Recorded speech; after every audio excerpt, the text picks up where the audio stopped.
All right, so let's jump into this. So what's the topic all about?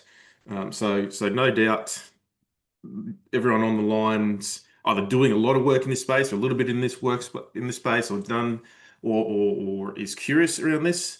And I'm always keen just to share in terms of, we do a lot of work across a lot of clients and lots of different industries to unpack, well, what are we seeing of what good looks like in inverted commas, and certainly through the lens of right sizing as well.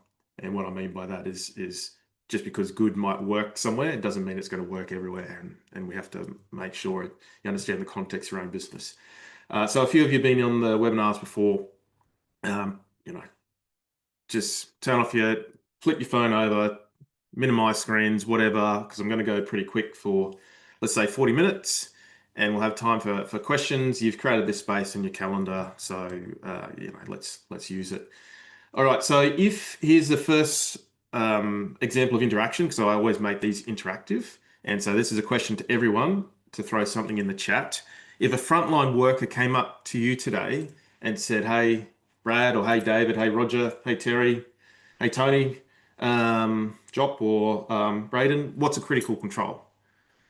What would be your one-liner, your one sentence, or few words that you would say to them that articulates your understanding, but in a way that the frontline worker could comprehend or understand? So I'm gonna now let's take space for like 20 seconds and just throw something in the chat. There's no right or wrong, but really keen to see how you articulate this, what you've seen, or if your business has already done this.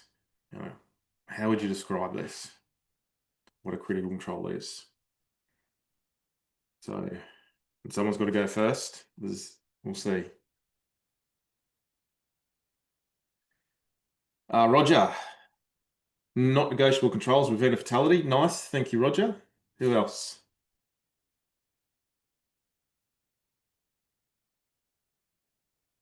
What else is there?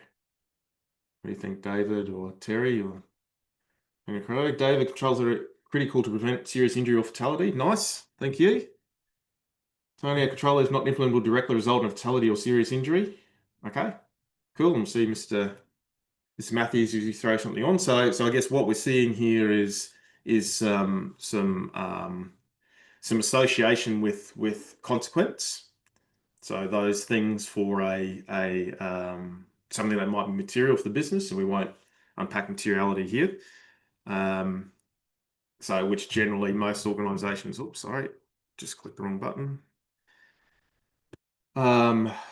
So there's a level of consequence that we're really focused on if we're talking about critical controls. And then there's a level of importance or priority, how do we do this? So we can see here, so not negotiable or controls associated with fatality, we're both of those things. And here's some words that is in the International Council of Mining Metals. There's some other parameters here, but we're just wanting to make sure we're on the same page. Brad, if the control is affected by itself, is preventing the realization of consequence. Yeah, thank you. And what's an example? Does someone want to share an example of a critical control that their business has identified? Wearing fall protection equipment when working at heights, for example. Fall protection equipment when working at heights. Cool. Nice. Thank you so much, David. Excellent. All right. So let's keep moving on. So is there a problem if we're thinking about critical controls? And if there is, how do we know that there's a problem? What does it look like? So in the work that we do, absolutely, we see problems and challenges, and we'll talk through some here. We see so too many critical controls, or too few critical controls. We're seeing critical controls that aren't even controls.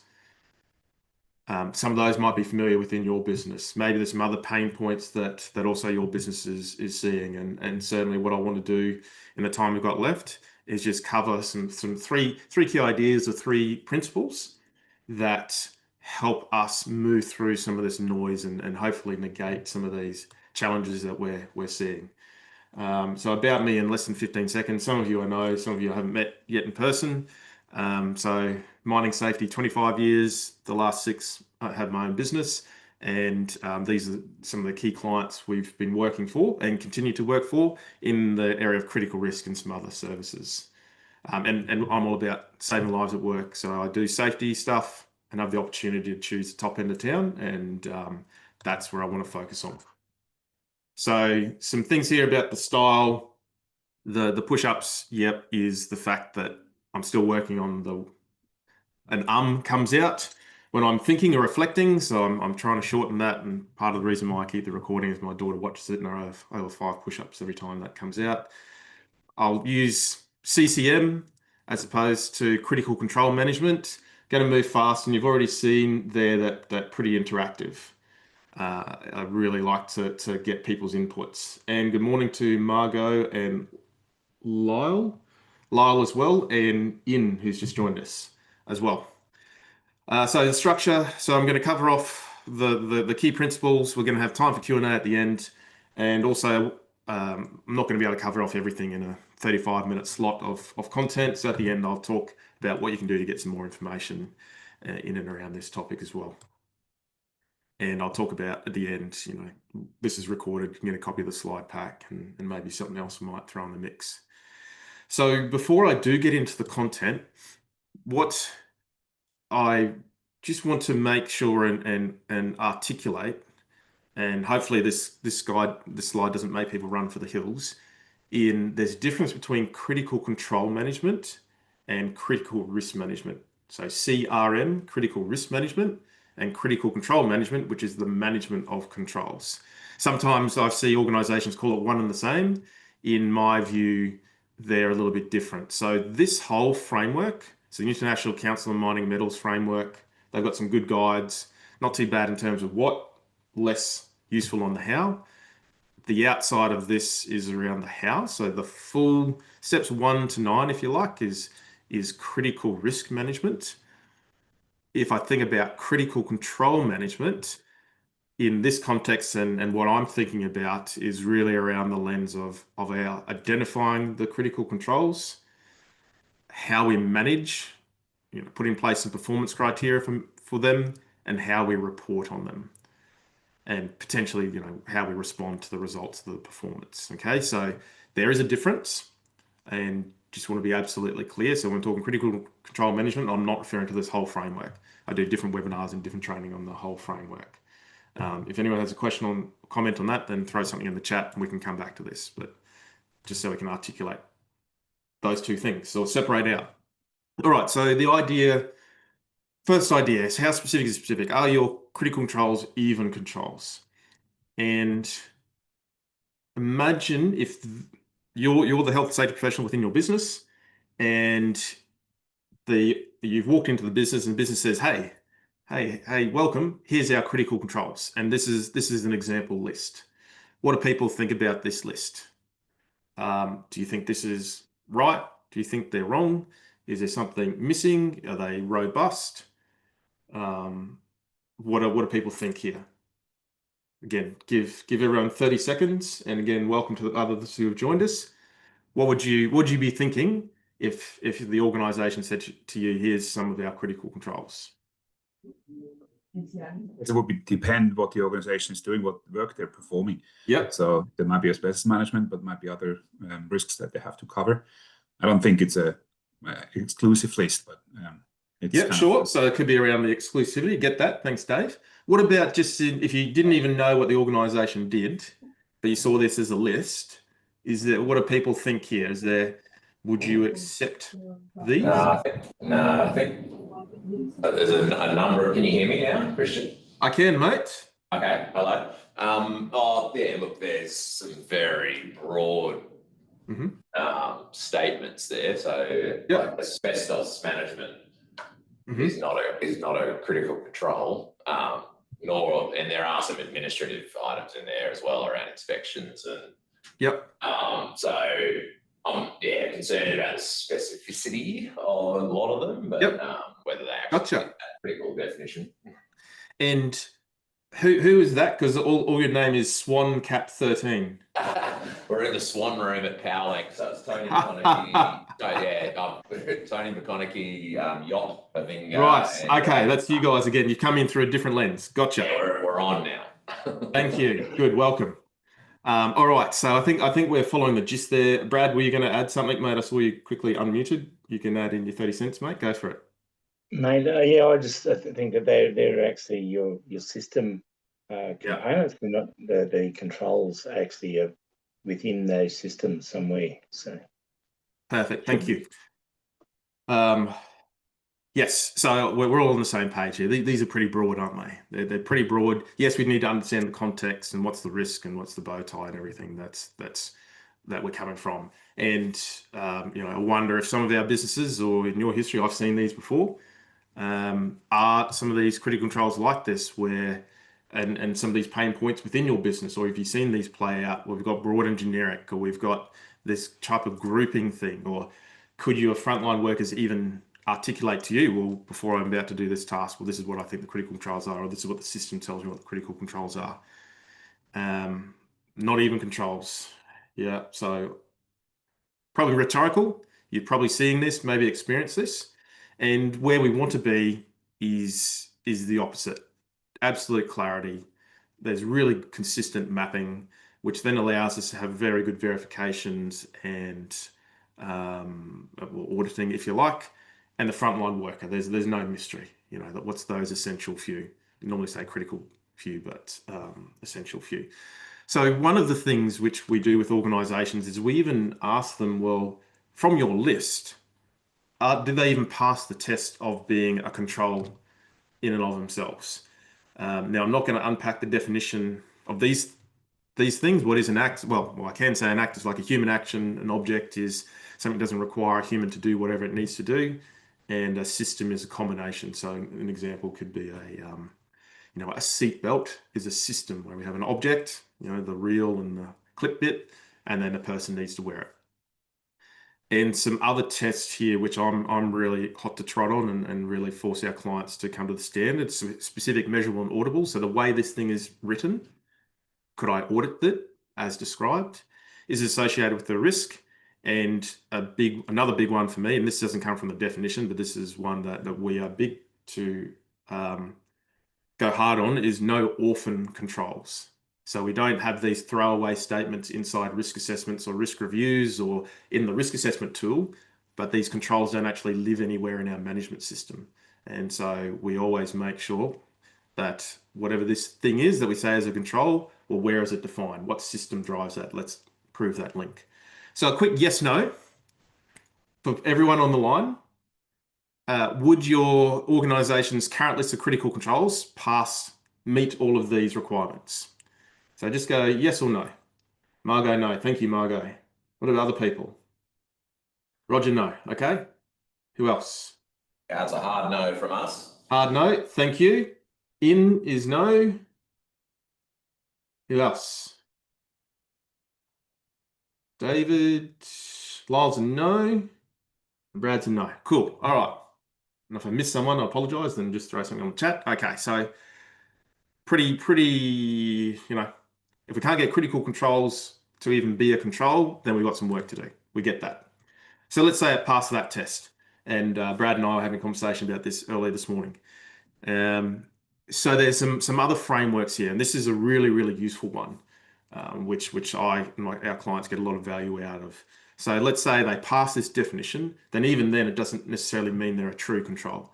And this framework, some of you may have seen before, we can see down the bottom, a control versus support activity versus verification activity. So support activity are those things that we do that maximize the health of a control, but of themselves are not a control. So examples of that could be training, maintenance, education, testing, maybe not testing, that might form a different one. So support activity, verification activity, there's some things that we do where we're checking on the health of a control, but those things of themselves are not a control. So inspections, audits, reports, monitoring, etc., etc., etc. So a quick question to people on the line. Does anyone have an example of a critical control in their organization that might be a support activity or a verification activity? And if you do you want to just throw it in the chat or just quickly share? And while some people might be doing that, what do people think inductions, without going completely through this framework, where do you think inductions would end up in terms of a control, support activity, verification activity, or not anything in and of itself? Margot, trained and competent operator. Yep, sorry, go for it, David. I was just saying, like, I think that would be a support activity, because training is a control for everything, pretty much. Yep. So otherwise it becomes very unspecific, and then you get Inductions, yes, agree. And I think everyone on the lines, yes. Yeah, Roger, training of the workforce. Yep, training competent. Brad, I think you said about before you guys might have a critical control related to procedures, which we can see they all support, but in of themselves don't necessarily stop. And I've seen some inductions, and I've been part of some inductions and attended some inductions that potentially aren't even worth the 4 slides that they were written on, which you could probably even put over here in the red. So this is another really good framework. Okay, and then let's see this in practice. So we did some work for a client. Was it this year, last year? Can't remember. So look, this is their bow tie, and at first pass looks okay. Yeah, without even looking inside the detail. It looks like, done some work on causes. They've done some work with control suites and having multiple layers of defense, or whatever we want to call. Consequences not so great. We applied those 2 tests. So the definition, act, object, system, specific, measurable, and audible, tied into a management system, and also the support activity through inverse verification activity. What do you think we found when we applied some of those frameworks to their existing, this existing bow tie as an example? What do you think we observed or uncovered? Any ideas? You got a much smaller bow tie. We got much smaller bow tie. Thanks, Brad. Margo, not many critical controls identified. Roger, big gaps. Yeah.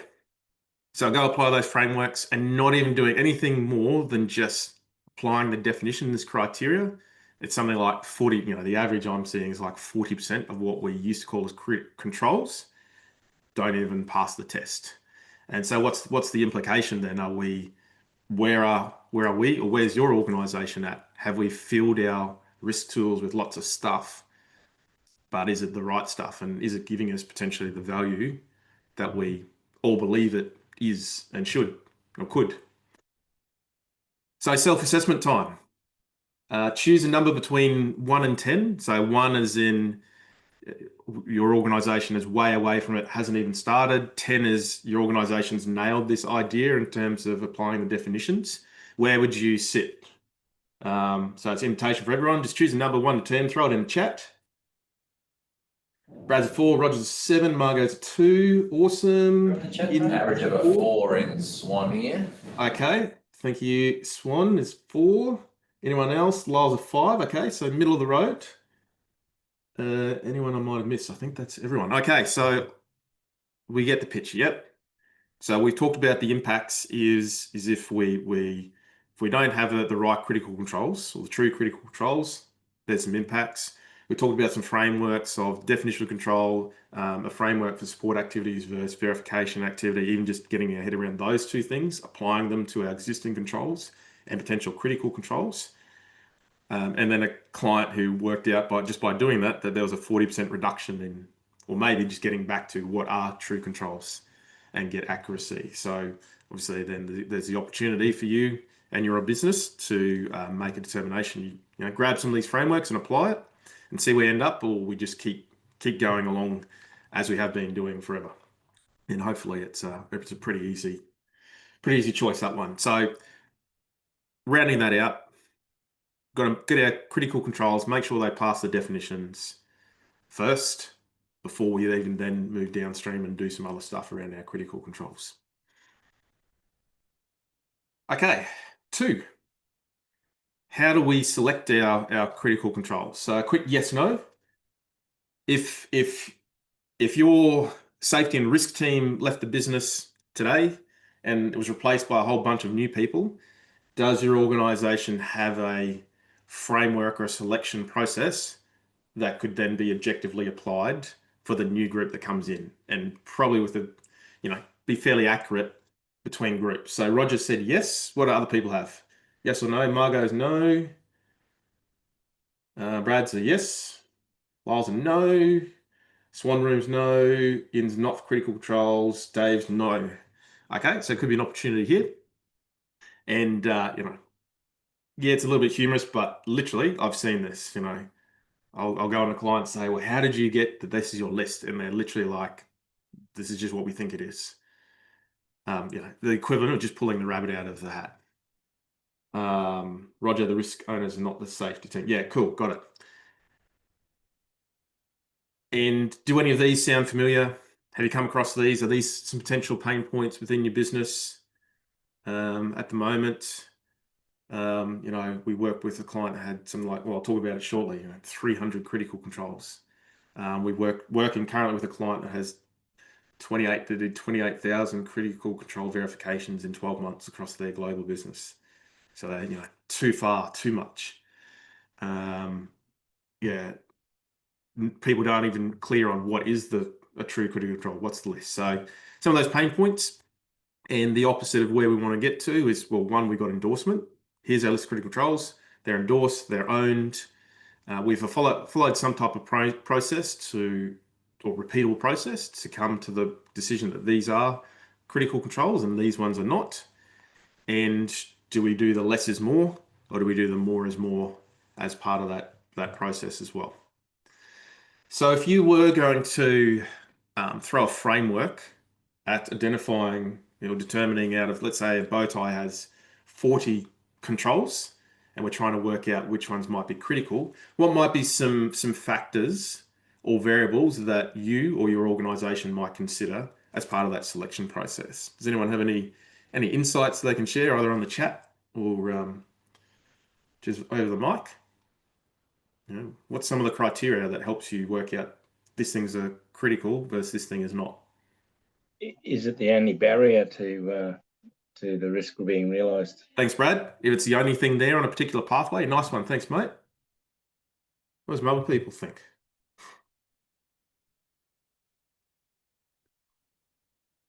Bit silent. Hierarchy of control. Okay, so potentially we're talking about effectiveness. I like that. Thanks, Margot.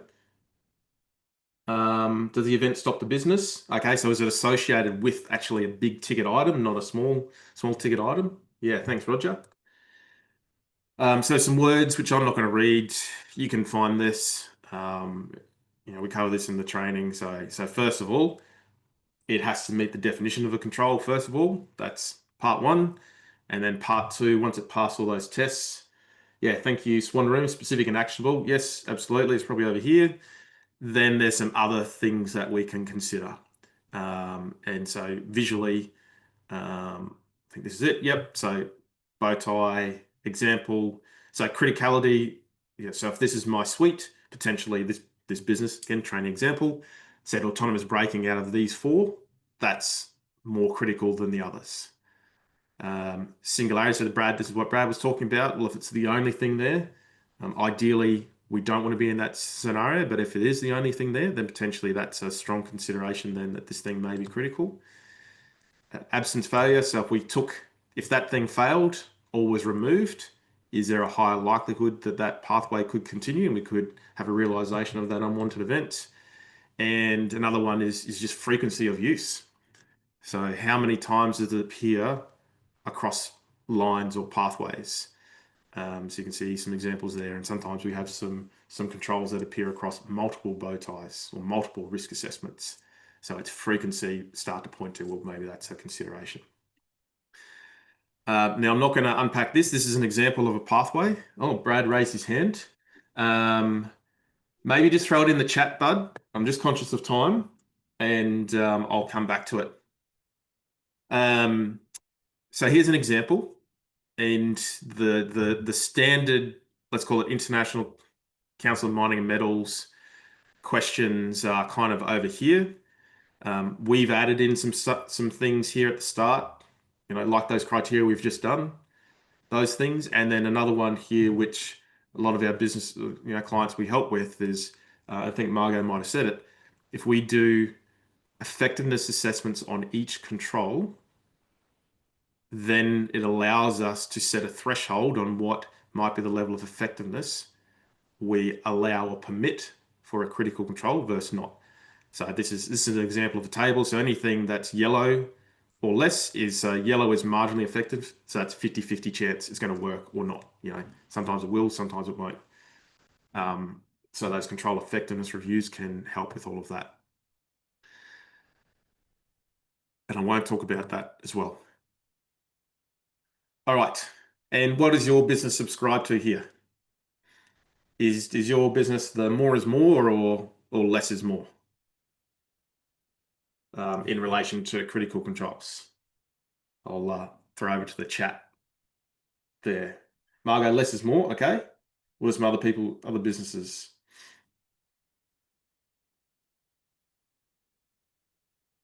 Is it, if it meets the test, then it must be in, and then potentially we can have lots and lots, and we think that's really good.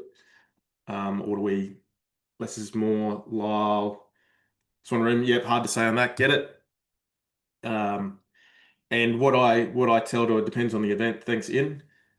What I've been saying to all of our clients, and this is not based on any science or literature, this is just based on bureaucracy, is a maximum of 5 critical controls per critical risk. And the thinking being, get the 5 in, get them done really, really well. And if for whatever reason you got more capacity and could do more, great, but don't try and boil the ocean at the start. And there's so many businesses that they've just gone, 10 per risk, and it's just created this cluster. So that's a suggestion in and around that there. So look, 300, that's the example I talked about with that business. They had 300 critical controls. Can you imagine the audit and verification work that they created for their business? And think about the people doing those verifications. Did they see that as a value add activity, or do you think they saw it as something else? And not surprisingly, they saw it as something else. It's tick and flick, another verification, getting too many. This is just overwhelming. The data that it was created, they didn't have any real confidence in the data as well, because there's no evidence being collected. It was an absolute cluster. And so what we did, we applied the frameworks. Is it a control? Yes, no. So we did that sort of 40% reduction thing in and around that. And we did a few other checks, and we pretty much took it from 300 to 150. And I think in terms of critical risks, I think they had 30. I might have had 35, something like that. So it was just below the 5 per critical risk. And sometimes you have a critical control flows across multiple critical risks. So applied objective process, got them to a 50% reduction, didn't introduce any extra risk to the business, and all we did is introduce a sense of relief in and around that. So rating of 1 to 10 in terms of a selection process, objective repeatable process for identifying critical controls. Part of this too, having an appropriate number of critical controls within your business. Choose a number between 1 and 10 for your business. Do you have an option? I'll come back to that question a little bit later, Brad. That's a really good question, mate. Margot's a 2, Brad's a 5. Thank you. What does some other people have here? Roger's a 6. Okay. I think that's the first one above 5 we've got. Swan Room's a 3. In's a 5, Lyle's a 4. Okay. Very good. And I think that's everyone online. Excellent. You guys are so quick. Okay, so we've talked about, what do we talk about there? If we don't have a repeatable process to identify critical controls, it's the equivalent of taking the rabbit out of the hat. We talked around having a repeatable selection process. There's an example there in the slides, which have some other things to consider. Potentially some of that is control effectiveness assessment. And then the idea of, maybe a maximum of 5. And an example there, a client reduced the number of critical controls just by applying those frameworks. So what difference might it make for your business if you went down the same pathway and applied these frameworks for the selection of critical controls? So rounding that out, robust selection process is one of those key foundations. That's, once we obviously get the definition right. All right, then the third part, we're doing well on time, is around how are we going about, we said this is a critical control that's really, really important. what work do we do to make sure that critical control stays in place over time? And we do some work on defining its performance. So have you ever been in the scenario, and I have multiple times, where you hear about either a potential high potential incident, or someone was actually seriously hurt or worse, and it was through a mechanism, a risk that was known, and do you think to yourself, how could that be? Because we've got controls in place, we've got critical controls in place. What failed? How did that result? And not sure if what went wrong. And sometimes in these scenarios, we can see these things. We go and investigate and look underneath the hood, and we find all of these challenges around the implementation of the critical controls.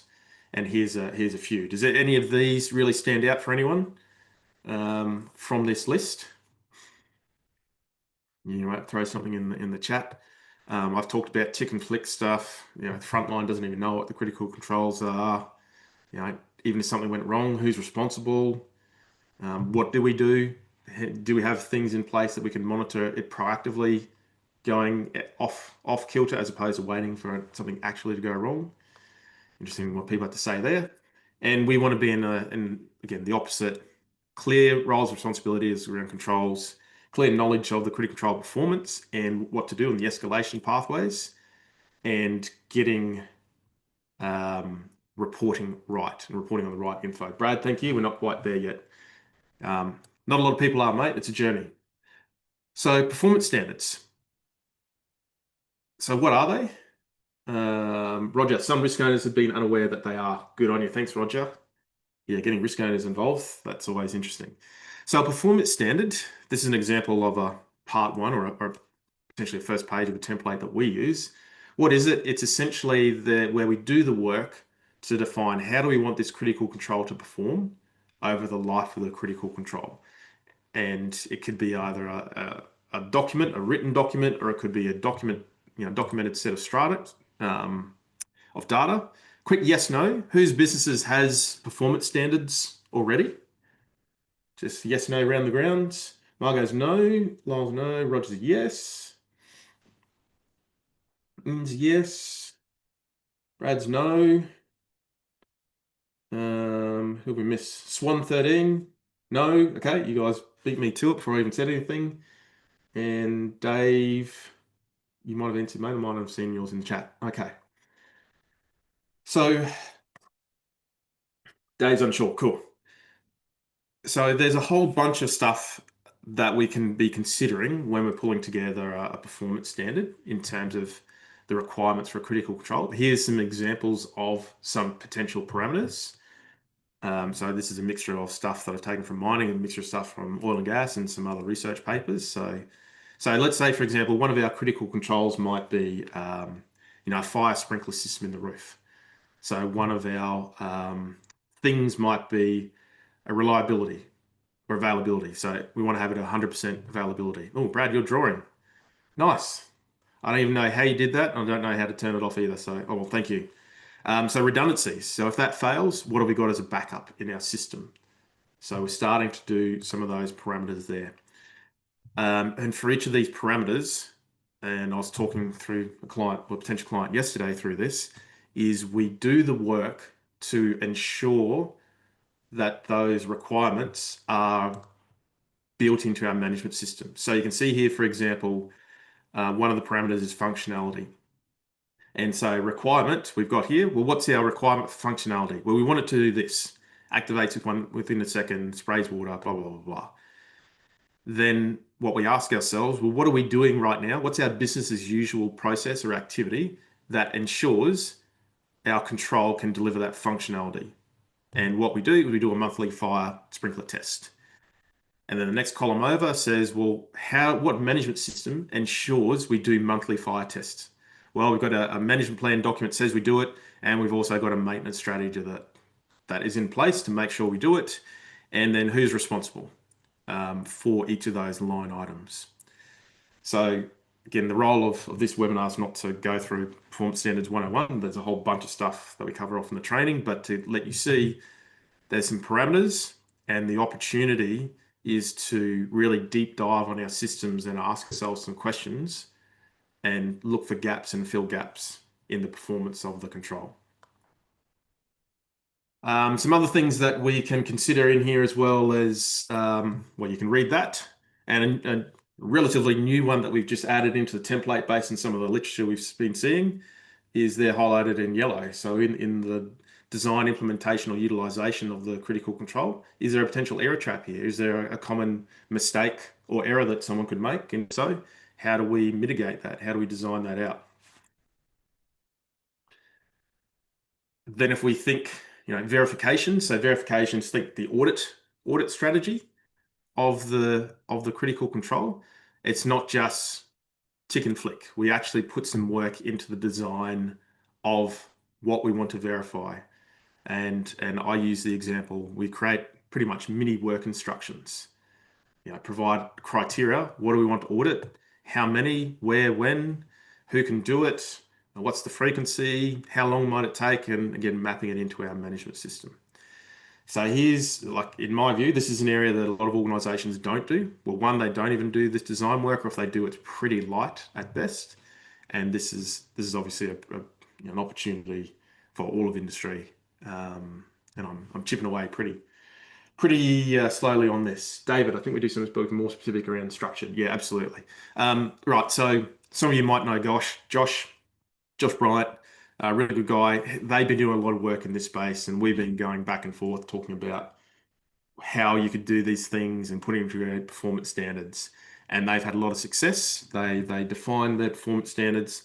They looked how could they synergize their performance standard auditing with their drill pad inspections. So supervisors already do some inspections. How could they leverage off that and piggyback off that? So they did some pretty good design work to not just create a whole bunch of new work, leverage off some existing strategies that were already there, and then add in some new checks, but they were the right type of checks, the things we want people to be looking for. All right, so 1 to 10, how does your business go with in terms of defining the performance of a critical control?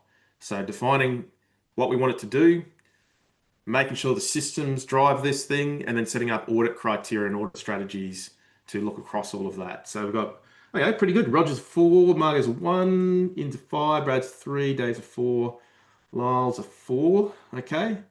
The Swan Room, 1, okay. I think we've, out of everything so far, we might have had 1, 6 so far. All good.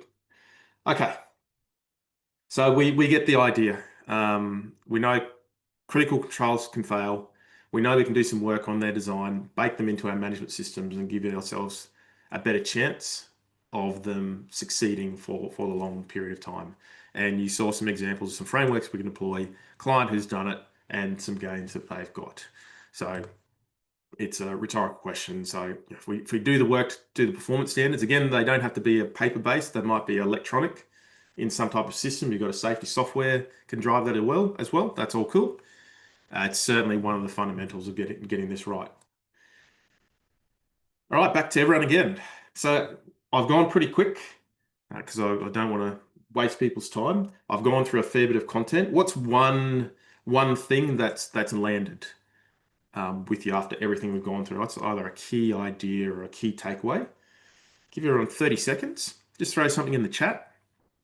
Because there's been a lot, but what's one thing that you're like, okay. Roger. Level of question of the controls. Awesome. Thanks, mate. Lyle, filtering critical controls. Yes. Margo, critical control types. Yes. Thank you, David, that there is a structured approach to critical control. Yes, absolutely. We can apply some type of rigor to it. It doesn't have to be a mystery. What do you choose your own adventure? I think that was it. Swan 5 critical controls per risk is food for thought. Performance standards set us up for success. Absolutely, Brad. And you do, like anything, you do the hard work once, and then everything is just amendment after that. That's good. I think that's everyone who shared. Awesome. All right, we won't do that one because everyone's been doing ratings. Margo, yep, absolutely. Keep it simple. There's a number of clients. I wish I could just lead with that as the finding from a review. All right, so obviously you're here today because you're curious. There's some challenges you want to know more, you want to improve, your organization wants to improve, etc. There's a whole range of things. So what if we recap where we came from? We need to make sure our critical controls comply with the definition of a control. We need to make sure the critical control is not a support activity or a verification activity. Two key frameworks right at the start. We need to have a selection process that's repeatable and can consider some aspects and not have too many critical controls. And also, we can have performance standards, which gives us a better chance of success that the critical control is going to perform across the life of the critical control and not just at the time of creation when it just slowly fades away. So the how do I do it? You can do it the slow way or the fast way. Slow way is how I've been doing it like forever. Learn, trial and error, grow, improve, tweak, continue. Or you can do it the faster way. And I mentioned at the start of the call where, there's a way you can get some more information to help you move forwards with that. And so one of the things which I'm offering only for the people on this call, free critical risk triage call. I actually had some this morning as well. So it's where we pretty much take the current issue, whatever it is, or if you're just looking at a collection of things, we have a chat about it and we work out, okay, well, based on the framework and based on our knowledge base and things, this is probably a way you could move forwards through this. And so it's not for everyone. If you've already nailed your program, you're comfortable with your knowledge, you've got a good data set behind you, probably not for you, but it's really for those that really want to know the business could move forwards, looking to look outside to bring in, or happy to increase skills, knowledge, and experience. It'd be for those people. What's in it? I said to someone at the start of the call, I operate on save lives at work is our mission. I've been exposed to too many fatalities. I think we can do a lot better in this space. And I'm only one person. I can't be in every single organization as much as I'd like to. And how does it work? Pretty much, there's a link. I might be able to get the link in the chat, or you can find the link, which will be sent out in an email. Just book a time and date. We have a chat, and then we work out, where you move to after that. So it's pretty simple. Try and take the mystery out of it.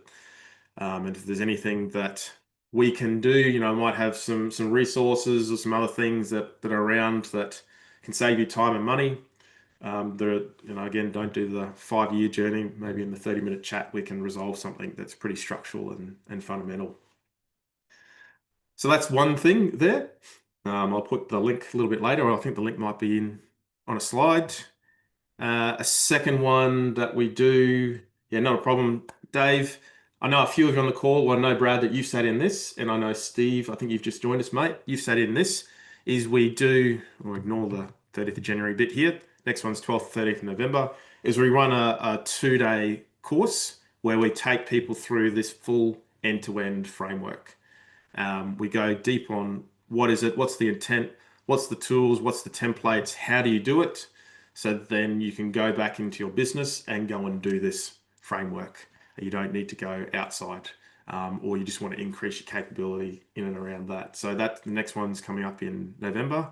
I'm pretty sure that one's going to be virtual as well. We've done 2 virtuals across the last 2 months, and they've actually been very successful. Normally I like to do it face to face. Thanks, Steve. But virtual can work as well, certainly when we're catering for time zones and people in different locations. Maybe I'll do a final face-to-face right at the end of the year. And yes, pretty good reviews, actually. I'm pretty chuffed with what we're getting there. So there's that. So do the call, come and join the course. And there's also, we've got a school community. Most of you might be in it, but then we also have like a community where we have people that are on the journey. Their businesses, it's a fortnightly call they bring, and we share resources, we share learnings with each other. And so there's a kind of subset group in there, the inner circle. So there's a few things there, and I'll send out some links to people in and around that. So love you for you to get involved if you think you can do that. Yes, Swan team, there's lots to do, and everyone knows where we are. All right, so questions. So I've got the QR codes there. If you're interested in any of the triage call, you can go and find a booking slot, because I'm off to New Zealand and Spain across the next couple of weeks. So make sure you find a slot before I'm out and about, or the inner circle as well. But also, now it's back to you. We've still got time for questions. So if you have a burning question, throw it in the chat. check out those links while we're doing this. And I'm going to go back to Brad's question while we're there. Or actually, if anyone's got a new question. How to integrate process safety and critical control management? Oh, man. Great question. And I've just asking that. not played around with it. It's a really good question. And I've got a slide somewhere. I've got a slide somewhere where I mapped that out with a client. Stay on the line, guys. Swan team, or if anyone else is happy to also do that, if you bear with me, I can go and find a slide where I sort of diagrammatically showed that. So maybe I might do that while I'm here. Just bear with me. I'm going to exit out. I'm going to bring up. I'm going to see if I can go and find the slide. And feel free to throw something else in the chat. Which webinar was that? I think it was Brazil. Yeah, just on that question I had earlier, Christian, the type of causes that are identified, that has a significant bearing on the number of controls that you have, especially if your causes are similar, or because you might be seeing those same controls on, for multiple causes across, so that there's a absolutely. Yeah, so it has a bearing. So it's around not just getting your the center right, or where you lose control of the energy source. It's really identifying your causes and then interrogating those a bit more and understanding that where they can be grouped or compacted together with similar controls. Yeah, that's a really good point, mate. And for those that have sat in bow ties or facilitated bow ties before, if I go back to the visual representation, I've seen bow ties go way too deep on causes, because you think about it, if I was thinking about a loss of control of a vehicle, if I did enough work and looked at enough data, I could probably come up with 300 causes. And is that going to give you a more return on investment to then kind of finding that balance? What I like to say to people as part of the training is, when we come up to causation, we want to go granular enough that we can see, so that we can unpack the different control pathways. So, for example, and we talk about this in the training, if this said poor road conditions, as an example, if that was the cause, then that's too broad, isn't it? Because poor road conditions could consist of, the design of the road, or it's bumpy, or it's wet, or it's dusty, or if it's gradient, and blah, blah, blah, blah. There could be a number of sub-causes in that, which, if I'm thinking about a wet road versus a road design, there could be different control pathways. So we want to go granular enough that we can understand the difference in pathways, but not too granular that it doesn't add value. Unfortunately, I haven't come across a nice, neat formula that gets us there. It certainly comes up to the facilitators' experience there. That was good, Brad. I'm just going to check the chat again, just to say if anyone else has asked something. Just give me a second. I think I've lost. I had another question, Christian. Yeah, go for it. You go first, Tony. Whoever's going, go for it. No, you go. I was just wondering, Christian, as part of your consulting, do you provide some best practice advice, reflections on organizations' HSE operational risk registers, and to select as the basis to select and determine critical controls? Risk registers in and of themselves are an interesting beast, aren't they? And literally beast. I remember seeing a risk register had 2,000 line items, and I was like, well, what value are you getting as a result of that? So yes, mate, we can play around in that space, because sometimes there's some interesting relationships with, if I go back here, there's some interesting relationships with this whole framework in the risk register. What does that look like? And what's the nature of the risk register that lives in behind it? And then in terms of, I think that the second part of your question or statements around critical controls in relation to the risk register. I've seen how it links in. Yeah. So I've seen a register of critical controls, again, I can give an example of what I think good can look like. Like we have registers of confined spaces, we can have a register of critical controls, and the register can change and amend, as opposed to having to change the safety and health management system documents as soon as we change a critical control. Yes, critical controls can potentially go and live in a risk register because they're mapped against different risks. There's probably some value add in doing that. I think my fundamental experience, is probably now just a personal opinion, is I've yet to see a really strong use case on how risk register has driven things. It generally, in my experience, has been more of an afterthought thing that we've got to maintain. But could be some examples where it works really well. I don't know if that answered your question, mate, but that's my really quick pass there. Thank you. Yeah, no worries. Now, the Swan Room, were you guys going to ask another question as well? No, we weren't. I was just struggling with the keyboard there, so I was just letting you know. It was just more at PowerLink. We have a lot of criticality, I guess, downstream and upstream. So a lot of what we need to focus on is in that design and engineering, asset management, planning spaces, as well as the frontline. But just wondering how that can kind of integrate and come together. That's a great question, which would be an extended combo. Absolutely is a way. What I want to do, because I can't see another question on there. So I did this, now this might be a little bit dated, but I pulled this together because I ran a webinar for some people in Brazil. Because they were asking, process safety versus personal safety, and I kind of just pulled some stuff together. So I guess structurally, and again, so if people need to jump off the line, I'll cover this for maybe 2 minutes and then do a wrap up. But if someone needs to go, if you guys need to go, all good. You get an email from us post this. So process safety, there's a time and place, which we can see there as an intent versus personal safety. We can see some different types there. So for example, we did a pretty large project with Ampol. They already had process safety in place. They didn't have any personal safety. It was a pretty light touch. So we came and did this. So just one, we can see there's a difference. Then skipping forward, lots of things. In my view, and in my experience, the framework can cater for both.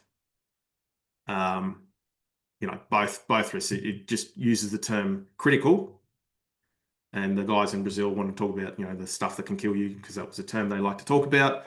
But it's just critical. And one of the parts here is where the organisation sets the materiality at. Because I know some businesses have enterprise risk. Does enterprise risk come through here as well? Then there's an interesting crossover between enterprise and personal and process, and there's some stuff to call out. But absolutely, in my view, you can bring it through here, but also you can separate it out as well. And we can talk further on that some other time. Is that okay? Yes, thank you. Yeah, that's great for now. Thanks, Christian. Perfect. All right. So wrap up. So yeah, we've got the links there. We'll send some links out to everyone because everyone's registered. So we'll send out some stuff post the webinar, get a copy of the slides, get a copy of the recording. So thank you for those. Yes, we'll send that out. Might be a little bit delayed. You probably get some emails coming out as well. Everyone knows where to find me. Thank you for your time. Hopefully there was value add. And hopefully the information, you can actually move forward and do some stuff. You know where to find me.